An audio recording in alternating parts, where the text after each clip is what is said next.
نارامۍ او د درد نه ډک د کچ ماشوم د جړا دا تیز او تریخ اواز چې په کور کې هر څوک فکرمند کړي وي او څوک یې هم په قلارولو نه پوهیږي.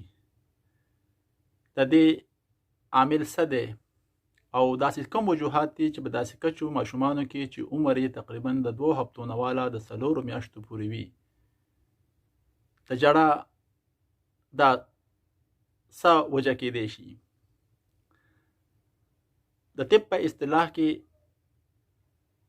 د ماشومانو د درد دغه عامل ته د کالیک نوم ورکړی شوی دی چې مکمل اسباب لا تر اوسه پورې روښانه نه دي. د دې تکلیف یعنی د کالیک په باره کې درته په تفصیل سره هم په دې ویډیو کې ذکر کوم. زه رحیم الله خان یم، کلینیکل فارماسیست. هغه ټولو نو اوریدونکو ته چې په اولنی ځل باندې زما د ویډیو ګوري په خپل پروګرام فارمیسي پریکټس کې هرکلی وایم. که د اوسه پورې تاسو زما دا چینل نوی سبسکرایب کړئ نو د سبسکرایب په بټن باندې کلیک وکړئ او خپل ملګرو سره یې هم شیر کړئ چې داسې زما دا غږ تاسو نورو ټولو ملګرو ته هم ورسي. موږ په اکثر په خپلو کورونو کې وینو چې هغه نوي زیږېدلي ماشومان چې عمر یې د 2 هفتو نه والا د 4 میاشتو پورې وي د ورځې په سیسه کې خاص کر د ماښامي ټیمې د 2 غنټو نه والا تر 3 غنټو پورې په داسې چغو او جړا سر شي چې خپې راټولوي او خوروي، موټي کوي، خېټه کلکوي او د جړا د بندېدو نوم نه اخلي. ټول خلک فکرمند وي چې په ماشوم څه چل شوی دی. د طب ماهران د دې سبب د خېټې یو درد چې د کالیک نوم ورته وایي هغه ګرځوي. د دې کالیک یا د خېټې دا درد د څه د وجې نه کیږي؟ په دې کې د ټولو نه اهم وجوهات هغه دي یعنی کله چې دا نوی ماشوم پیدا شي چونکې دا نظام انهضام یا ډایجسټیو سیستم دغه هومره ډیولپ نه وي او د پیدا کېدو نه پس د مور د طرف نه د پیو په شکل کې دته یو نوی غذا ملاویږي.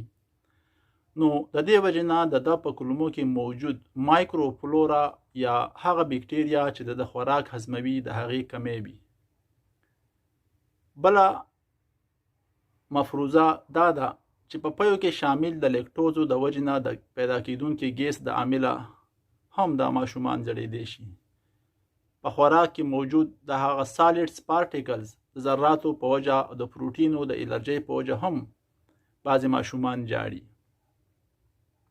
د دې نه علاوه د پیو ورکولو نه پس د ماشوم په ملا باندې تپکي نه کول چې څه ته برپینګ وایي هغه نه کولو په وجه باندې چې کله د خېټې نه ګیس نه خارجېږي نو هغه هم د دې درد سبب ګرځېدی شي. د دې نه علاوه د پیو ورکولو نه پس چې کله د ماشوم په داسې طریقه سملولی شي چې د هغه معدې باندې بوج جوړوي نو دا هم د ماشوم لپاره د درد سبب ګرځي. د دې نه علاوه په خېټه کې ګیس، قبض او د خېټې د ډایفرام د مسلو کچاو هم د دې یو سبب دی.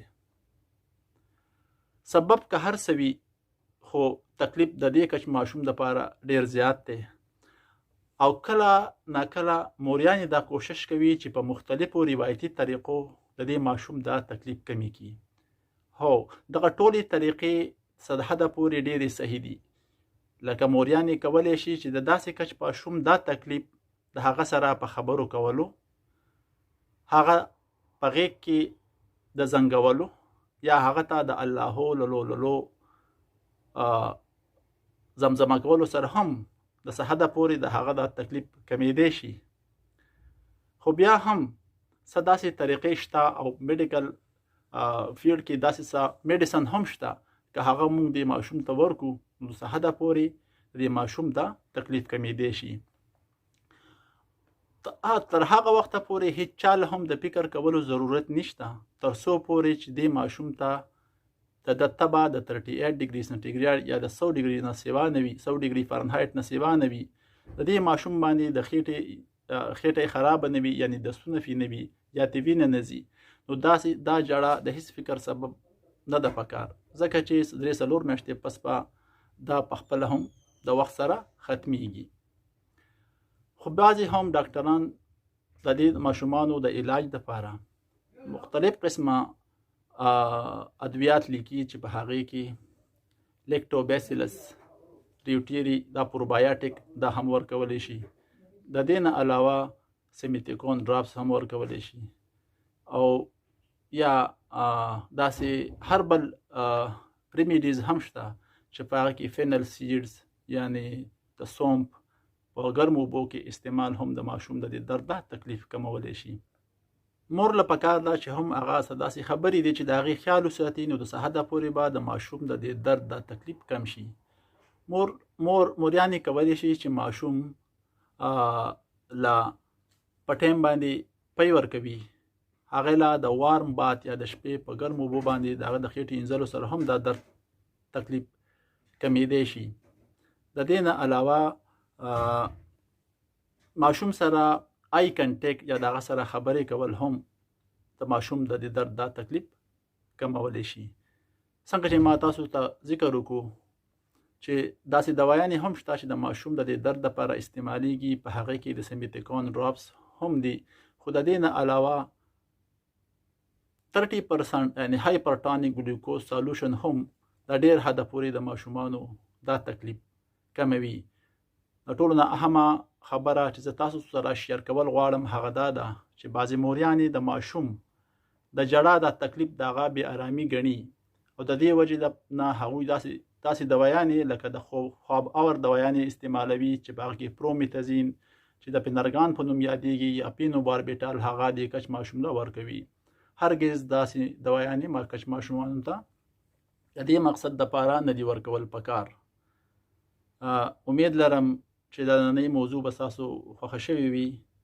خپل آرا خپل تجاویز ما ته د کمنټ په صورت کې ضرور ولیکئ. تاسو زما دا چینل فارمیسي پریکټس نه وي سبسکرایب کړی، لازمي سبسکرایب کړئ، د خپلو ملګرو سره یې شیر هم کړئ. ویډیو کتلو ډېره مننه. د بل ویډیو پورې مو